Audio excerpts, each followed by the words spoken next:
Þórhildur Þorleifsdóttir. Já, ráðsmenn og ráðskonur og áheyrendur. Þetta kannski svo grein sem ég hef, að því sem við fjallum í dag, sem ég hef hvað mestar athugasemdir við. Mér finnst hún nefnilega að vera einhvers konar sambland af tveimur leiðum. Mér finnst hún bera keim af því að framkvæmdavald sé kjörið beint og þingræðisleiðinni. En ég ætla fyrst að staldra hérna við fyrstu málsgreinina hér í greininni þegar skipað skal forsætisráðherra leggur forseti Alþingis fram tillögu eftir samráð við þingflokk og alþingismenn, þingi greiðir atkvæðis framvegis. Sko, ég hef litið svo á að það væri, eða það er mín skoðun, það sé fullkomlega óraunsætt að ætla það að það náist samstaða kosningu forseta Alþingis ef við ættum að gera þessa breytingu að til þurfið 2/3 hluta þingmanna, að þá held ég að það sé borin von að það gerist áður en búið er að mynda stjórn. Það horfir allt öðruvísi við þegar sko kosning forseta þingsins er nánast formsatriði vegna þess að meirihlutin bara setur fram sinn kandidat og meirihlutin kýs hann. Nú þarf nú verður þetta erfiðara og það þarf að leita örugglega samstarfs og samþykkis þingsins. Þannig að ég held að mér finnst þetta bara að vera óraunsætt eins og þetta er sett fram. Þess vegna hefði ég nú bara viljað að það væri orðað þannig að aldursforseti eða sá sem er lengsta starfsreynslu hefði þetta hlutverk með höndum. Eða minnskosti væri gert ráð fyrir þeim möguleika í þessari grein að svo yrði, vegna þess að mér segir svo hugur að það yrði ofta raunin. Það er nú svona freistandi að fara þessi forsetaumræðinu hérna, varðandi þessi búið að reyta honum alla fjæðrir, ég ætla nú ekki að taka hana, það er ætlast þess að hún sé tekin sér, en fólk hefur nú aðeins komið inn á þetta.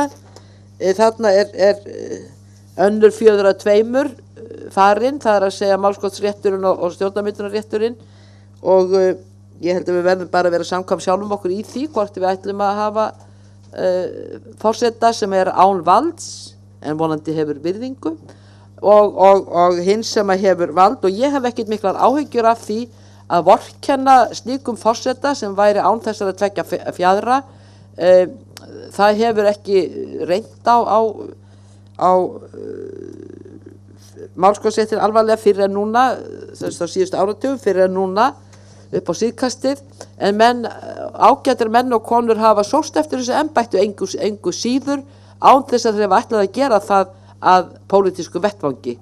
Þeir buðu sér ekki fram í þeim tilgangi og tóku sér ekki þann rétt. Þannig að mér finnst óþarf að tala allt í einu svo þarna væri bara eitthvað svona hálfgert mikið embætti.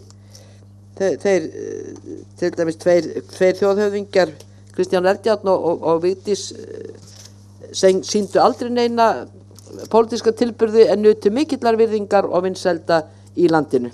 Jæja, en ég ætlaði ekki að tala um forsetann og hætti því, en á erust eftir að koma að því eftir maður setna. Ég hafði pínlítið, sko, það var eitthvað að hugsa svipað eins og Þorvaldur Gylfason kom svo og gerði miklu betur.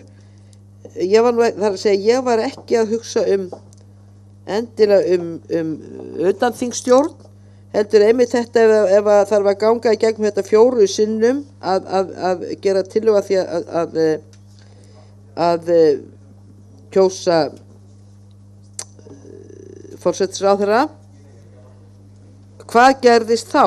Það finnst mér einhvern veginn að sé of einfalt að þá sé bara kosið upp á nýtt. Mér finnst eitthvað þurfa að hugsa þetta betur. Ég hef ekki komist lengra heldur en það að bara spyrja hvað gerist þá. Er engin önnur leið heldur en nýjar kosningar frá byrjun? Það eru þá kannski kosningar bara, það verður boðað til kosninga innan nokkura vikna frá síðustu kosningu.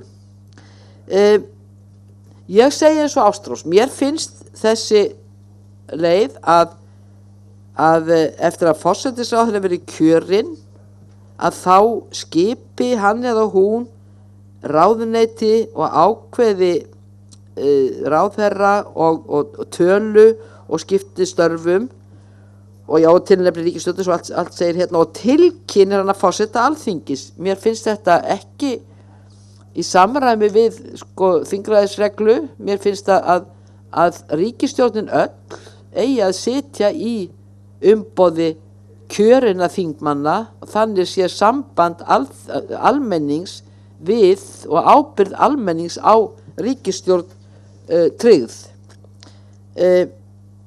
Og mér finnst akkurat þessi liður bera keim af því að það sé verið að reyna einhvern veginn að friðþægja vegna þess að lítil stemning hefur verið fyrir því að kjósa framkvæmdavaldi beint eins og ég sagði áðan. Mér finnst þetta að vera einhvers konar sambland. Ég veit að nú verður með svarað á þann leið að þetta sé gert annar staðar en það breytir ekkert minni skoðun á því að mér finnst þetta að vera viss tvískinnungur. Og ég hef ekkert vantrauststillöguna engar athugasemdir við hana. Mér finnst þetta ágætt viðbót og mér finnst hvað